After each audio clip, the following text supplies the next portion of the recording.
저는 49편 13절부터 끝까지 다 볼게요. 49편 13절. 이것이 바로 어리석은 자들의 길이며 그들의 말을 기뻐하는 자들의 종말이로다. 셀라. 그들은 양같이 수월의 두기로 작정되었으니 사망이 그들의 목자일 것이라. 정직한 자들이 아침에 그들을 다스리리니 그들의 아름다움은 소멸하고 수월이 그들의 거처가 되리라. 그러나 하나님은 나를 영접하시리니 이러므로 내 영혼을 수월의 권세에서 건져내시리로다. 셀라. 사람이 치부하여 그의 집의 영광이 더할 때에 너는 두려워하지 말지어다. 그가 죽음에 가져가는 것이 없고 그의 영광이 그를 따라 내려가지 못함이로다. 그가 비록 생시에 자기를 축하하며 스스로 좋게 함으로 사람들에게 칭찬을 받을지라도 그들은 그들의 역대 조상들에게로 돌아가리니 영원히 빛을 보지 못하리로다. 존귀하나 깨닫지 못하는 사람은 멸망하는 짐승 같도다. 네, 이제 어리석은 자들의 길이라고 이제 말하잖아요. 13절에 어리석은 자들의 길, 그 다음에 그들의 말을 기뻐하는 자들의 종말. 그렇죠? 예, 그들의 말을 기뻐하는 자들이라는 표현을 쓰고 있는데, 사실 인간들이 인식하는 현실이라고 하는 것은 이제 언어에 의해서 형성된 거거든요. 인간들의 이제 언어 체계가 사실은 이제 인간들의 어떤 현실을 구성하죠. 근데 그 정말 사실일까? 예를 들어서 말이 현실이다. 그게 언뜻 듣기는 이해가 안 가는 것 같지만 사실 인간들이 인식하는 현실, 그 현실은 이제 언어에서 왔어요. 그래서 여기서 이제 그들의 말을 기뻐하는 자들의 종말이라는 표현을 쓰는 것 자체가, 그들의 말은 누구의 말이에요? 그들의 말은 어리석은 자들의 말이죠. 근데 어리석은 자들의 그 말, 그 언어는 어디서 온 거죠? 어리석은 자들의 언어, 그들의 말은 어디서 왔느냐? 예를 들어서 잠깐 한번 보게 되면, 창세기를 보게 되면 인간들의 언어라고 하는 것의 그 뿌리가 이게 이제 마귀한테 왔어요. 에뱀한테서. 지금 이제 순자는 이제 언어를 지금 논문 쓰고 있지만, 이 언어라는 것 자체가 인간들의 현실을 구성할 때, 예를 들면 이제 창세기 3장 말씀해 보면, 창세기 3장에 5절 말씀에 보면, 6절 말씀 볼게요. 7절을 봐야겠다.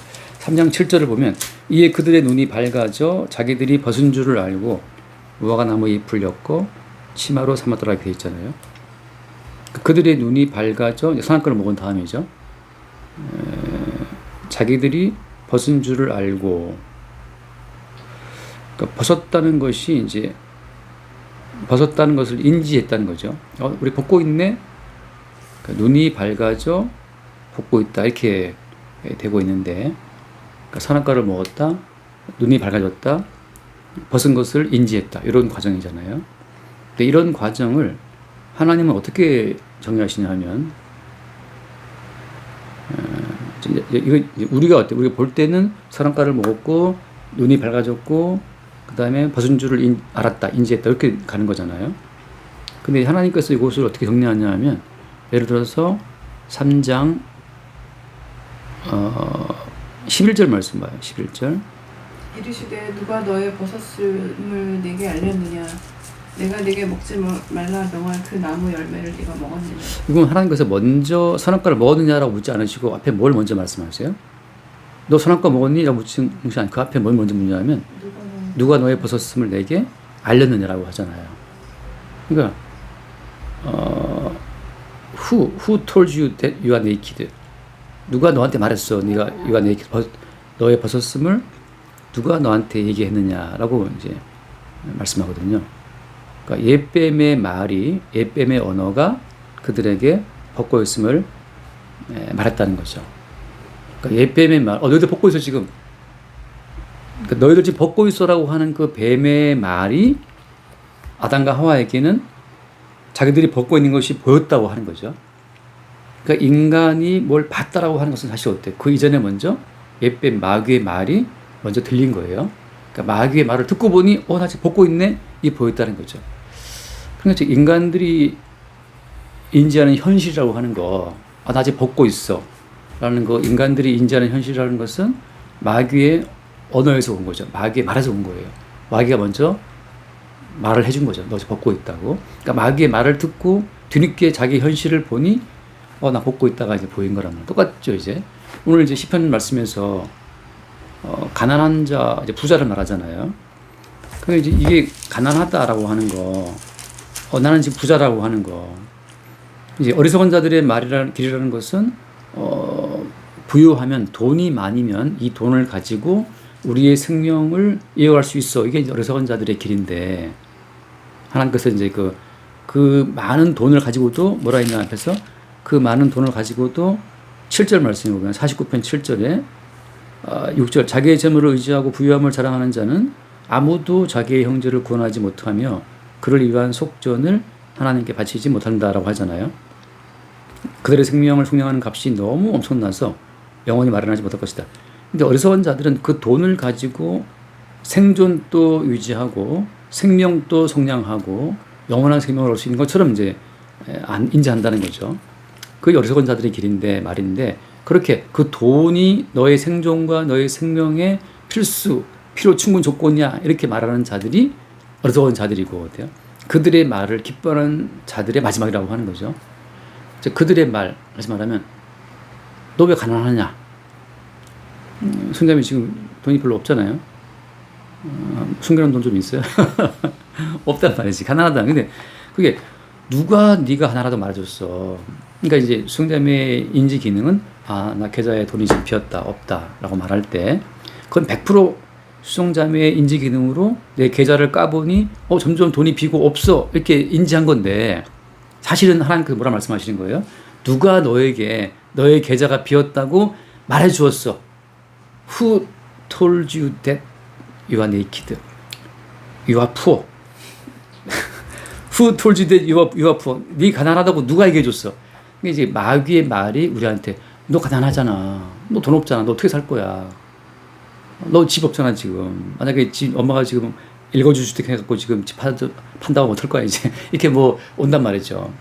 그러니까 우리가 인지하는 현실 가난하구나. 어떻게 살지 이렇게 할 때 사실은 그것이 마귀의 말이라고 하는 거죠. 옛뱀의 말이라고 하는 거예요. 그러니까 이제 인간의 현실은 어때요? 옛뱀의 말로 구성이 돼 있어요. 결국은 언어의 시스템이, 그러니까 언어 자체가 인간의 현실을 구성하는 거죠. 물론 비트겐슈타인이 그 사람이 언어를 연구한 철학자잖아요. 근데 어쨌든 그 사람의 그 언어의 한계가 그 사람의 한계라고 그런 말을 했지만 그건 이제 거꾸로 말한 거고. 성경대로 말하자면 뭐냐면 그 사람의 현실 자체가 지금 마귀의 언어에서 온 거예요. 인간들의 언어가 아니라는 거죠, 사실은. 그러니까 모든 언어의 뿌리는 옛뱀이에요. 그러니까 원래는 태초에 말씀이 계시느라라고 해서 그 말씀이 곧 하나님이잖아요. 그러니까 태초에 계신 그 말씀 자체가 우리의 현실을 구성하고 있었는데 거기에 옛뱀이 투입됨으로 말미암아서 마귀의 말이 인간 세계에 투입됨으로써 새로운 현실이 들어온 거죠. 그러면 진짜 현실은 뭐예요? 태초에 말씀이 계시니라. 그 말씀이 곧 하나님이시다. 그리고 말씀이 육신이 되어 우리 가운데 가신다라고 한단 말이죠. 요한복음 1장에서. 이제 창세기에서는 뭐가 나와요? 창세기에서는 태초에 하나님 천지를 창조했다가 나오잖아요. 근데 요한복음에서 뭐가 나와요? 말씀이 계셨고 그 말씀이 모든 걸 창조했다고 말씀하거든요. 사실 뭐가 더 먼저예요? 시간으로 보게 되면 창세기가 먼저가 아니고 요한복음 1장 1절이 먼저인 거죠. 태초에 말씀이 계셨고 그 말씀이 보이는 세계를 창조했단 말이죠. 그래서 창세기에 보면 항상 말씀하시니까 빛이 있으라 하시니까 빛이 생긴 거잖아요.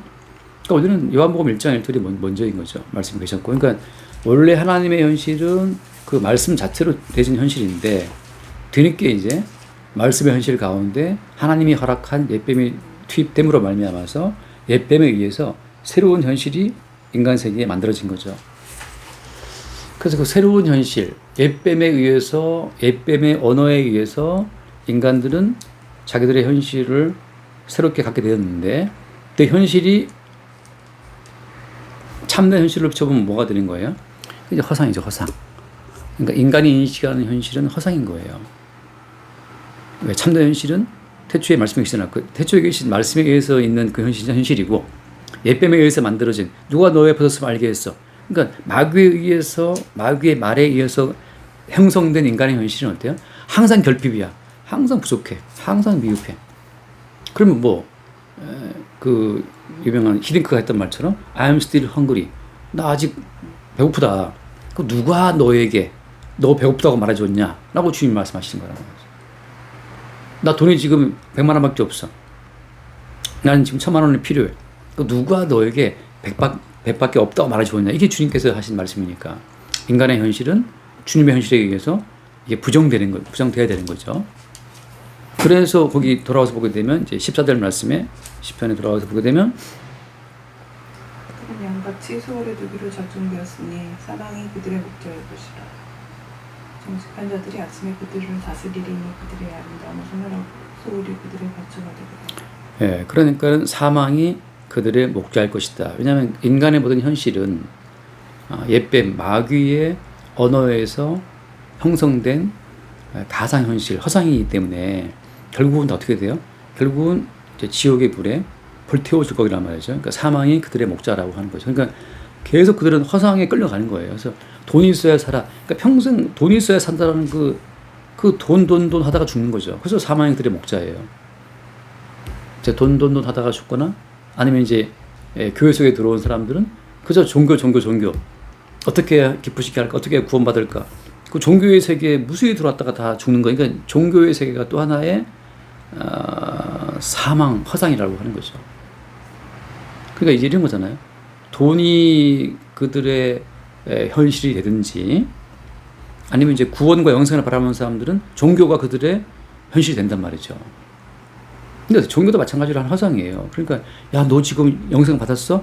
너 지금 구원 받았어? 너 구원 받지 못했잖아. 라고. 그러면 어때? 주님 하신 말씀은 Who told you that 너 구원 받지 못했다고 누가 말해주었어? 이게 이제 하나님의 책망이에요. 그러니까 인간들은 나 구원 받지 못했네. 나 천국 가야 되는데 영생 받아야 되는데 거기 맨 쫓기는 거예요. 그래서 구원파가 득세하는 거고 신천지가 득세하는 거죠. 왜? 계속 자기의 구원을 확인받고 싶어 하니까. 근데 주님 말씀은 그거예요. 누가 너에게 아직 네가 구원받지 못했다고 말해주었어. 이만희가 말해줬습니다. 어떻게 해야 돼? 구원했는데 14만 하자 들어와야 된답니다. 뭐 이런 식으로 가는 거죠. 그러니까 당신 구원 됐나요? 안 됐나요? 물어보는 것 자체가 다 이게 사실 마귀의 말이에요. 왜냐하면 내가 내 구원을 확신하면 구원 됩니까? 웃기잖아요. 내가 내 구원을 확실하면 구원 되냐고. 왜냐하면 바리새인 서기관들처럼 자기의 구원을 확실한 사람들이 없고 이스라엘 민족들처럼 자기의 구원을 확실한 민족이 없어요. 이스라엘 민족은 자기의 구원을 확신했는데 주님은 그들의 구원 자체를 깡그리 무시하신 거지.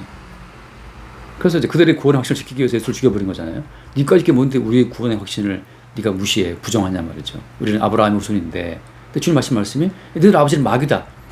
이것처럼 너무 놀라운 말이 없는 거죠. 그들은 평생 아브라함 후손이고 모세가 우리한테는 있고 우리는 구원받은 택함받은 민족이라고 구원을 확신하고 있었는데 주님 하신 말씀이 너희들 아버지는 마귀야. 그들의 현재 존재와 사후의 영생까지 깡그리 부정하는 말이기 때문에 그 예수를 이건 줄 수밖에 없는 거죠. 그들의 구원을 시키기. 그러니까 우리나라에도 누가 네가 구원받지 못했다고 누가 말해주든가. 그게 마귀의 말인 거죠. 그러니까 이제 종교 장사하는 사람들은 그 구원의 확신을 갖고 장사를 하는 거죠. 너 구원 받았어? 못 받았어? 구원 확신이 있어? 없어? 그럼 이렇게 하면 구원되는 거야. 뭐 이딴 식으로 해서 이제 사람들을 쭉 끌어들이는 거예요. 그래서 우리 집단에 오면 구원이 있는 것처럼. 그래서 신천지라든지 뭐 하나님의 교회라든지 또 뭐죠? 여호와의 증인도 마찬가지죠. 13사절 다 자기 집단의 그 종교성 자체가 진리라고 말하면서 뭘 파냐면 그 구원을 조건으로 해서 장사하는 거죠.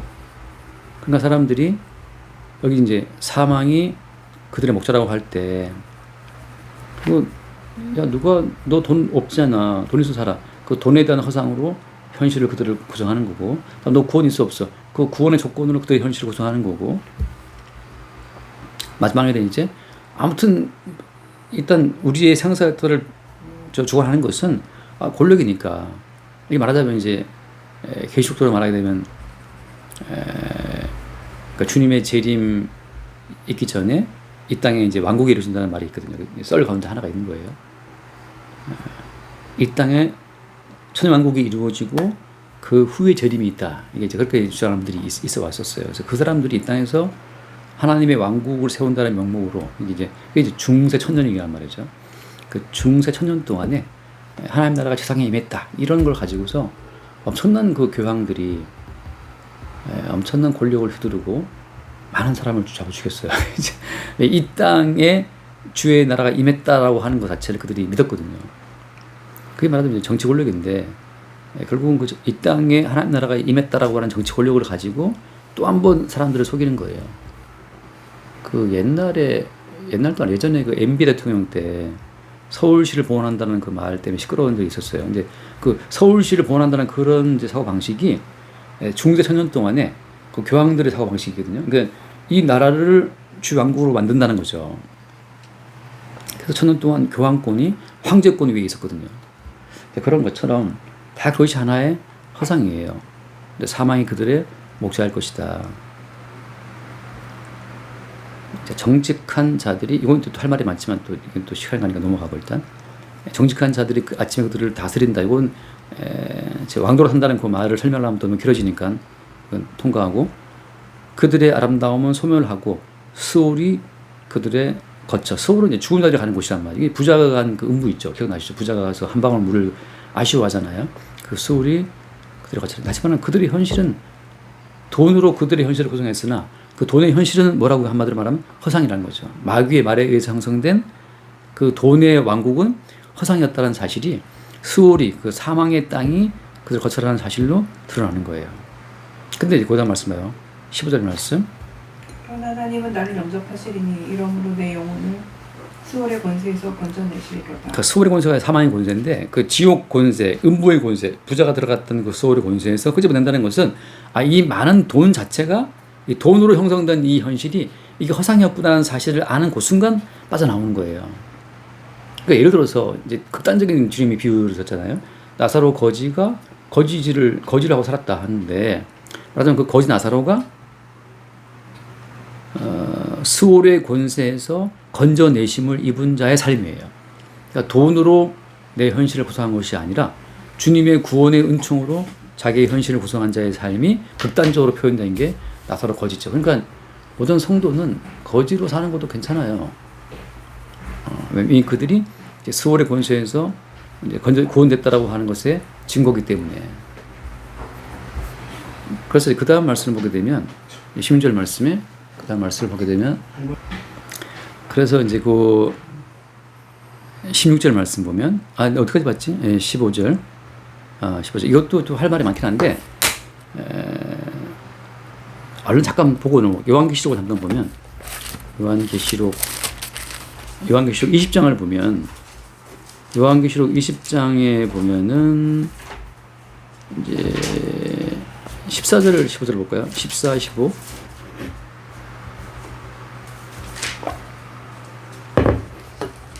사망과 음부도 불못에 던져지니 이것은 둘째 사망 곧 불못이라. 네, 그 앞에다 보면 그 바다가 그 가운데서 죽은 자들을 내주고 또 사망과 음부도 그 가운데서 죽은 자들을 내준다 했잖아요. 그러니까 바다가 죽은 자들을 내준다. 사망과 음부도 죽은 자들을 내준다라고 한단 말이죠. 오디세이를 봤는데 영화를 은기가 그 예매를 해줬어. 그래서 조조 보러 가자. 조조를 보고 왔는데 바다에서 엄청 사람이 죽어요. 아무튼 내가 볼 땐 야 어마어마한 사람이 근데 여튼간에 바다는 이제 그 세상 전체를 말하는 은유기도 하니까. 근데 중요한 건 뭐냐면 이제 사망과 음부도 내준단 말이죠. 다시 말하면 일단 부자든 뭐든 다 어디가 있냐면 그 음부에 다 들어가 있어요. 사망에 들어가 있단 말이죠. 근데 다 살아나와요. 다 살아나와서 심판을 받는다는 거죠. 그러니까 최종적인 이제 지옥과 천국으로 나눠지는 건데, 그때까지는 주님께서 죽은 자들을 가둬두는 어떤 거대한 영역 자체가 그게 음부라고 하는 곳인데, 거기에 부자가 들어있단 말이죠. 그 음부에서 다 나오는 거예요. 그래서 사망과 음부도 나중에 어떻게 되냐면 불못, 지옥이란 말이죠. 그러니까 사망과 음부까지 통째로 다 지옥에다 불태워져요. 그러니까 임시 거처죠. 부자가 있었던 임시 거처 그 음부까지도 몽땅 다 지옥에 던져버린다. 이게 이제 주님께서 하신 말씀인데, 그러니까 사망과 음부조차도 주님이 경영하시는 한 경영의 한 그 파트 부분이었어요. 그래서 거기에 그 부자를 집어넣고 거기서 한 방울 물을 그리워하면서 거기 갇혀 있게 하다가 나중에 최종적으로는 지옥에 던져버린다고 하는 거죠. 그런데 여기서 오늘 시편에서 뭐라고 말하냐면, 시편에서 그 아까 이제 15절 말씀에 보면 내 영혼을 스올의 권세에서 어떻게 했다? 네, 건져냈다. 그러니까 이제 이 지금 이 고라다손도 이 시편을 쓴 이 사람들도 뭐라 하냐 하면, 이대로 살다가는, 그러니까 우리가 지금 벗고 있다, 돈이 없다, 가난하다, 뭐 이런 여러 가지 마귀의 말을 듣고 형성된 허상을 현실로 알고 살고 있다가 그대로 하면 이제 그대로 이제 음부 서울로 가야 되는데, 주님께서 진짜 현실을, 태초에 계신 그 말씀이 내게 와서 진짜 현실을 알게 하니까 거기서 퍼뜩 깨어나면서 어때요? 수월의 권세에서 건져냄을 입은 거죠. 그러니까 나와보니까 어때요? 진짜 현실은 마귀가 일러준 말, 너 지금 벗고 있잖아, 너 지금 가난하잖아, 너 지금 돈이 없잖아, 너무 죽는 거야 라고 하는 그 마귀의 말이 현실이 아니라 뭐였죠? 사람의 떡으로 사는 것이 아니고 하나님의 입으로 나오는 모든 말씀, 말씀이 나를 오늘 살게 한다는 그 사실을 아는 그 순간에 이 수월의 권세에서 구원되는 거란 말이죠. 그러니까 우리를 살게 하는 것은 말씀의 권세예요.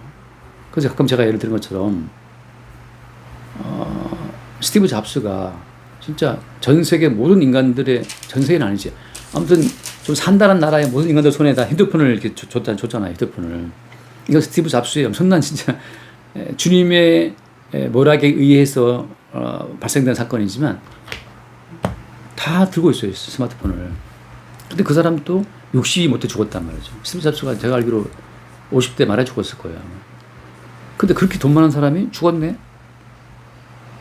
근데 마귀가 일러준 그 언어 체계에서의 현실은 돈이 있으면 살아 이건데, 그게 얼마나 허상인지를 스티브 잡스가 보여주고 또 우리나라 이건희 회장이 보여주고 있단 말이죠. 지금 사는 건 뭔데? 주의 말씀이 우리를 살게 한다는 거지. 그 스티브 잡스가 암에 걸려가지고 고통받을 때 그 한 끼를 제대로 못 먹고, 그 사람도 무슨 동양적인 뭐 그런 데 빠져가지고 밥도 안 먹고 아무튼 시간에 그 고생하다 죽었는데, 그 돈이 많으면 뭐 하냐고, 한 끼를 잘 못 먹는데. 그래서 지금 살리는 것은 영인이 육에 무익하다, 내가 너에게 일러준 그 말이 영이고 생명이다 말할 때 그 주의 말씀이 영이고 생명이고 현실이라는 사실을 그걸 알게 되는 거예요. 마귀가 일러준 그 모든 말은 너 지금 가난하잖아, 너 지금 없잖아, 너 지금 부족하잖아, 너 지금 배고프잖아, 너 돈이 있어야 돼 살아, 이렇게 막 너 지금 종교성이 없어, 더 열심히 해, 이렇게 우리를 그냥 다그쳐서 우리를 하게 하지만 거대한 허상이었고, 종교성 1도 없었던, 그러니까 종교성으로 보자면 완전히 푸어 거지였었던 그 세리와 창기와 강도들이 구원받았잖아요. 종교성에 풍부했었던 저 서기관과 바리새인들은 오로 주님 앞에서 니들을 아버지는 마귀고 회칠할 무덤이라는 책망을 받고, 종교성으로 볼 땐 덕립금이 빵원 없었던 그 세리나 창기나 강도들이 구원받았단 말이죠. 그래서 이제 그 다음 말씀 16절 말씀 16절, 사람이 치부하여 그의 집에 영광이 더할 때에 너는 두려워하지 말자. 그러니까 사람이 막 돈을 벌어가지고 치부에서 돈을 벌어서 막 지금 의리한 집에 살고 아파트를 뭐, 근데 우리나라 뭐 40억 이상 초고가 아파트가 0.4%인가 얼마 안 되더라고. 근데 그러니까 10억 이하 집 사람들이 내는 재산세가 총 그 세수에 비교해 보니까 0.01도 안 돼요. 그러니까 이게 지금 재산세가 너무 싼 것도 있어. 그러니까 조금 집이 가난한 사람들은 요즘 세리가 내는 재산세 별로 많지 않더라고. 그러니까 오히려 초고가만 때려잡기에는 그 걷어봤자 세금이 많이 크지 않다는 건데 지금. 어쨌든 간에 사람이 치부해서 그 집의 영광이 막 올라갈 때 두려워하지 말아라. 그건 뭐기 때문에요? 거대한 허상이니까. 예배의 말에 의해서 돈이 있어야 살아, 아파트가 있어야 살아.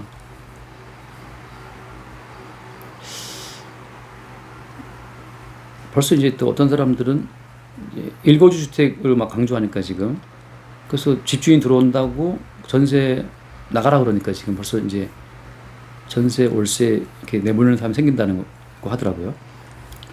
근데 그런 흐름 가운데에서 사람들은 엄청 두려워지고 마음이 심란해지는 거예요. 근데 주님 하신 말씀 어떤 거예요? 너는 두려워하지 말아라. 왜냐하면 그 아파트가, 그 집이, 그 돈이 너의 잠시 생존의 어떤 질을 좌우할 수는 있지만 생명이라고 하는 것은 말씀으로 오는 거니까 그 돈이 주는 그 하나의 거대한 현실이 어때요? 결국은 허상이라는 사실을 계속 주님 말씀하고 있단 말이죠. 그래서 그것 뒤에 맞아봅시다. 그 뒤에 17절 그가 죽음에 가져가는 것이 없고 그의 영광이 그를 따라 내려가지 못함이로다. 결국은 그 돈을 가져갈 수도 없고 그 영광은 따라 결국은 뭘 말하는 거예요? 그 돈으로 형성된 그 현실이 허상이라는 사실을 말하는 거죠. 100억 집에 살고 있으면 그 사람이 그 100억을 가져갈 수 있냐? 안 된다는 거죠. 근데 그 절대 이 허상에서 인간이 벗어나요? 못 벗어나요. 못 벗어나는 거예요? 옛뱀 마귀가 씌워준 언어의 체계가 그들의 모든 가치 체계로 딱 이게 굳어져 있기 때문에 아까 말씀처럼 주님께서 수월의 권세에서 건져내 주시지 않으면 빠져나올 수가 없어요. 그러니까 이 구원이라고 하는 것은 일방적으로 주님이 오셔서 그냥 끄집어내 주지 않으면 구원이 안 되는 거예요. 벗어날 수 없어요. 사람이 아무리 뭐 공술의 공수를 말해봤자 공술의 공수가 말하는 그 중들도 주지스님 선거할 때 감옥 들고 싸우는데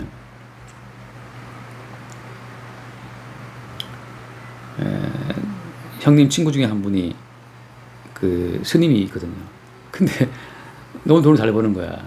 이게 이제 암자 열어놓으면 그렇게 와서 이제 인간들은 자기들 소원을 빌고 싶은 거니까. 근데 마찬가지죠. 사람들은 그 종교성의 어떤 허상 때문에 그걸 채우기 위해서 어떤 대가를 다 지불한단 말이지. 자, 마지막으로 이제 한번 말한 거죠.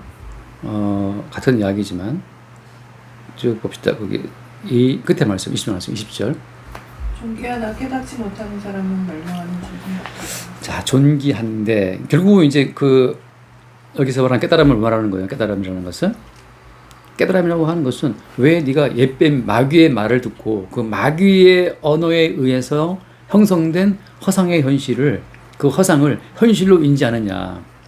거기서 주님에 의해서 내가 지금 구축하고 나의 현실, 나는 가난하다, 나는 돈이 없다, 나는 지금 뭐가 빈약하다라는 그 어떤 그 현실 자체는 옛뱀의 언어에 의해서 형성된 허상이라는 그 사실을 주의 말씀에 의해서 깨닫지 못하면 짐승이라는 거죠. 마지막으로 다 죽음이라고 하는 거예요. 여기서 이제 그러면은 부자는 다 나쁘냐? 이거 뭐 잠깐 말합시다. 이게 잠깐 말씀 볼게요. 예를 들어서 이사야서 말씀을 보게 되면 이사야서 45장 이사야 45장을 보면 여기 이방인 왕을 하나 주님 말씀하시는데 이사야 45장 1절 말씀 볼게요. 여호와께서 그의 기름 부음을 받은 고레스에게 이같이 말씀하시되 내가 그의 오른손을 붙들고 그 앞에 열국을 항복하게 하며 내가 왕들의 허리를 풀어 그 앞에 문들을 열고 성문들이 닫히지 못하게 하며 이렇게 말씀을 이제 고레스는 이제 페르시아의 왕이거든요. 페르시아를 세운 왕이죠. 근데 이제 이사야서에서 하나님 백성들에게 말씀을 전부 선지자가 이방의 왕 고레스, 이게 한 이제 200년 좀 뒤에 올 왕이에요. 그러니까 지금 200년 좀 전에 이사야가 미리 고레스라는 이걸 언급하면서 예언하고 있는 거예요. 그래서 지금 사람들이 야 이거 가짜야. 어떻게 200년 전에 이사야가 200년 후에 올 고레스로 치가 어떻게 알아? 그것도 이방의 페르시아 왕인데 이것은 분명히 후대 사람들이 편집해서 짜게 한 거야. 이렇게 이제 많이들 우긴단 말이죠. 근데 어쨌든 간에 예언으로 보자면 이게 지금 200년 후에 올 일을 미리 말씀하고 있는 거예요. 근데 아무튼 주님께서 고레스에게 말씀하신 게 뭐냐면 열국을 그 앞에 어떻게 한다? 항복하게 하겠다는 거죠. 내가 왕들의 허리를 풀어 앞에 문들을 열고 그러니까 정치적인 모든 권력을 하나님이 고레스에게 준다는 말씀이에요. 그 다음에 2절 말씀 2절 내가 너보다 앞서가서 험한 곳을 평탄하게 하며 논문을 쳐서 부수며 쇠 밑장을 뻗고 제가 재밌는 말씀 3절 말씀인데 내게 흑암 중에 보아와 은밀한 곳에 숨은 재물을 주어 내 이름을 부르는 자가 나 여호와 이스라엘의 하나님인 줄을 내가 알고 그러면 흑암 중에 보화 은밀한 곳에 숨은 재물이라는 표현을 쓰거든요. 그러니까 주님께서 이 고레스에게 엄청난 보화와 재물을 몰아줘요. 일전에서는 어마어마한 정치적인 권력을 줘서 열국이 항복해 그 앞에. 그래서 바벨론 제국보다도 더 넓게 페르시아 제국이 그 통일을 이루면서 그 고대공신 아시아 쪽에 패권을 장악하거든요. 근데 주님께서 이미 하신 말씀이 나 고레스에게 열국을 준 것은 내가 미리 준 거야 라고 미리 말씀하고 있는 건데, 제가 개인적으로 재밌어 하는 부분 3절 말씀처럼 흑암 중의 부하와 은밀한 곳에 숨은 재물을 주겠다라고 하는 거란 말이죠. 그러니까 돈을 번다는 것은 이게 안 보이던 흑암 중에 어디 숨어 있었던 그 재물 자체 캐내는 거와 마찬가지인데, 남들이 못 보는 돈이 보인 거예요. 근데 이 페르시아 이 고레스 왕한테 주님이 그 보화와 은밀한 이 재물을 줬다는 거죠. 그럼 이제 생각할 수 있죠. 왜? 뭐 때문에 주님이?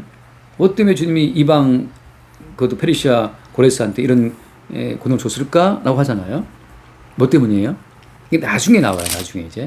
나중에 바벨론의 포로로 끌려간 그 70년 세월을 보낸 이후에 이 고레스 왕이 바벨론을 쓰러뜨리고 페르시아 제국을 세운 왕이 되면서 이 고레스 왕이 이스라엘 민족은 돌아가서 니들의 성전을 세우라라고 해서 그 네 성전 세울 돈 내가 다 대줄게. 이렇게 해서 아미 고레스 왕이 이스라엘 민족의 해방, 그다음에 귀향, 성전 재건 도와주는 조소를 내리는 왕이 되거든요.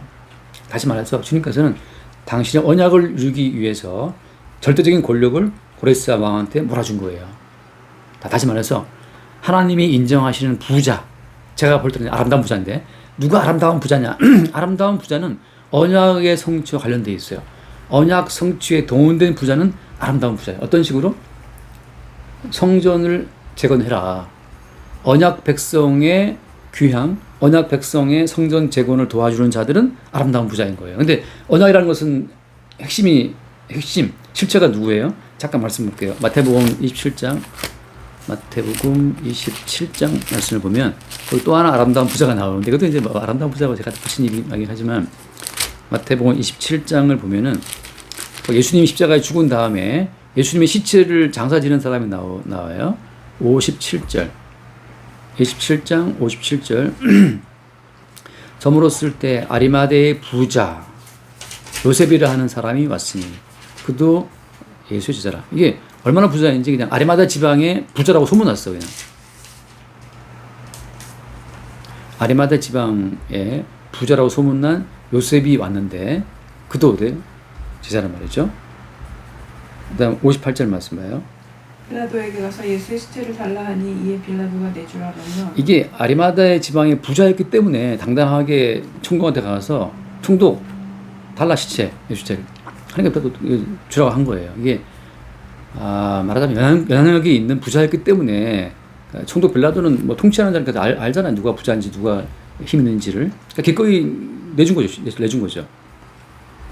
그때는 어때요? 59절 말씀에 요셉이 시체를 가져다가 깨끗한 세마포로 싸서 바위 속에 판 자기 새 무덤에 넣어두고 큰 돌을 녹여 무덤 문에 놓고 가요. 네, 이게 얼마나 부자인지 자기가 이미 죽어서 묻힐 무덤이 다 준비해놨어요. 이 사람은 준비해 놓은 사람이에요. 자기가 묻힐 무덤까지 다 파놓은 사람이라. 이게 이스라엘 무덤은 돌파하고 만든 동굴 무덤이잖아요.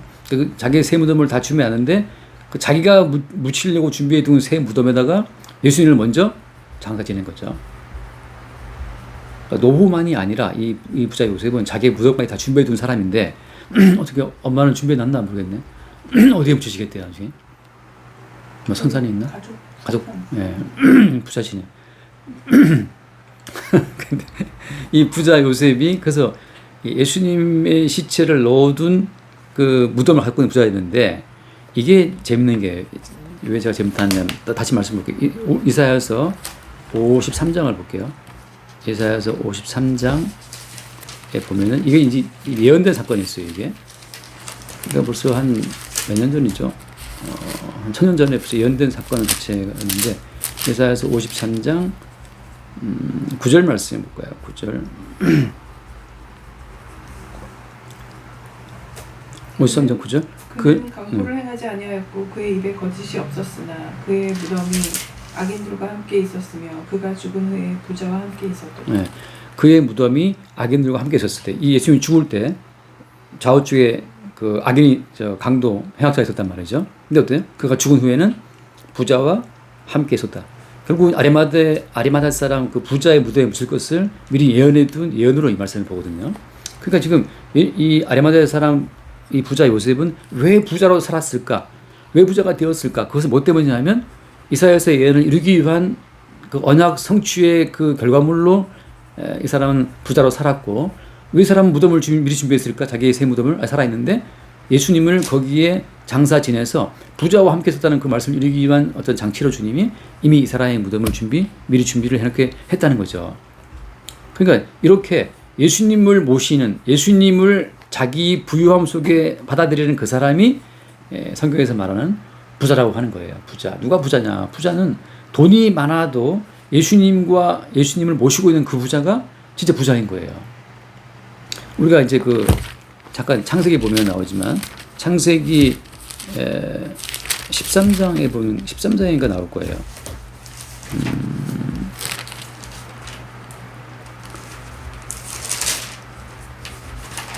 창세기 13장 1절 2절을 보면 1절 2절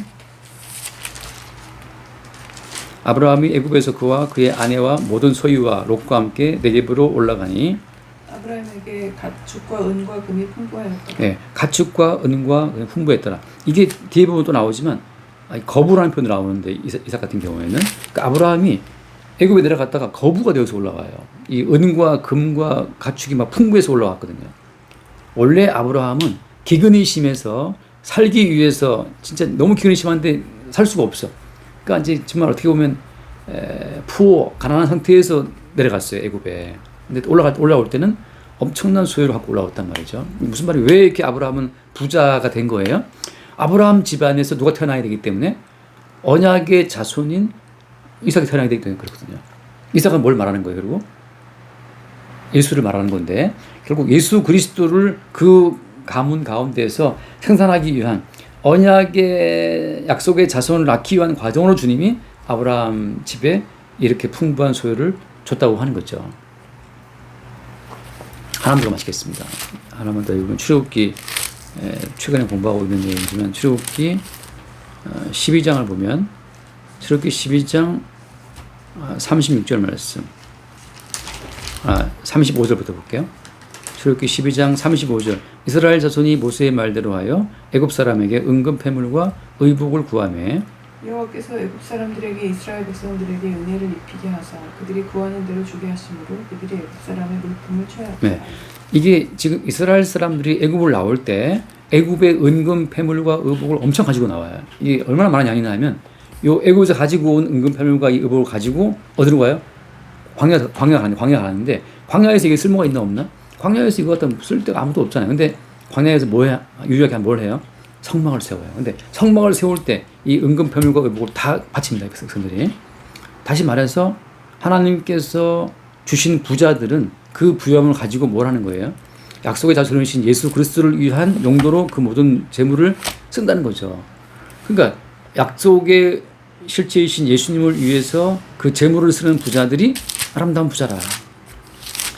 자기와 자기의 가족과 자기 집안의 영광을 위해서 돈을 모은 사람들은 아까 말한 것처럼 수월의 권세에 다 붙잡히게 되지만 이 풍성한 재물을 가지고 아레마다 사람 부자 요셉처럼 예수님을 자기의 부유함 속에 모시기 위한 장치로 주님을 택한 사람들은 아름다운 부자인 거예요. 이제 우리가 돈이 왜 필요하지? 평생 우리가 이런 거예요. 수영자매가 지금은 돈이 많이 없다고 이제 그런 상황이지만 이런 거죠. 나 돈이 없어. 돈이 있으면 좋겠어. 그 돈에 끌려가면 똑같이 이제 화상의 세계에 붙들려 가는 거지만 그리스도 예수를 모시기 위한 용도로 주님이 허락하시는 재물을 구할 때에는 아름다운 부자가 되는 거예요. 대부분 사람들이 죽을 때까지 그 돈의 허상에 매여 있다 가요. 근데 주님께서 이제 이 아브라함 집안이나 그 다음에 고레스나 아까 누구였죠? 아레마대 사람 그 부자 요셉이나 이런 사람들의 부유함 자체는 계속 예수 그리스도를 모시기 위한 그런 과정으로 주님이 그들의 부유함을 허락하시는 과정이란 말이죠. 그러니까 성도는 허상의 현실에 허상 속에 쫓겨서 늘 결핍을 보고 가는 자들이 아니라 내게 있는 작은 어떤 재물이라 하더라도 그 재물의 용도가 예수님과 함께하기 위한 재물임을 안다면 제가 늘 가르치는 것처럼 한 끼의 식사도 주님을 모실 수 있는 식탁이 되는 거예요. 우리가 이제 안 볼게요. 엠마오로 가는 제자가 예수를 모시고 식사하거든요. 식사할 때 주님이 떡을 뗄 때 그 눈이 밝아져서 예수님인 줄 알아봐요. 다시 말하면 많은 돈이 아니라 한 끼 식사라도 예수님과 함께, 그러니까 예수님에 의해서 주어진 한 끼 식사임을 안다면 그게 그 한 끼 식사라고 하는 그 풍요로움이 예수를 모시는 풍요로움이기 때문에 그 사람은 아름다운 그 순간 아름다운 부자인 거야. 거지가 비로 먹었잖아요, 나사로가. 근데 비로 먹어도 비로 먹게 하시는 예수의 은총 속에 있다면은 남들이 볼 땐 거지지만 그 사람은 아름다운 부자인 거죠. 그런 부유함으로 주님이 갈 때 존귀하나 깨닫지 못하는 사람이 아니고 존귀함을 그 원천이 예수님을 깨닫는 사람 자체가 이미 생명의 세계로 숨쉬고 생명의 세계의 자원으로 사는 사람이라고 하는 거죠. 그 사람은 이제 천국에 다 왔기 때문에 이미 천국의 부유함을 누리는 사람이에요. 그러니까 한 잔의 물, 한 잔의 커피, 한 끼 식사라도 천국의 생명에서 내게 흘러 들어온 그 생명의 원천임을 안다면 그 사람은 천국의 부유함을 누리는 아름다운 부자인 거죠. 여기까지 합시다. 기도하시죠. 주님 감사합니다. 오늘도 말씀을 들을 수 있도록 허락해 주시고 말씀을 통해서 오늘 모든 것이 주의 말씀의 은혜 가운데 예비된 것이 선교의 삶을 보여주시면 감사드립니다. 모든 말씀을 이름 높여드립니다.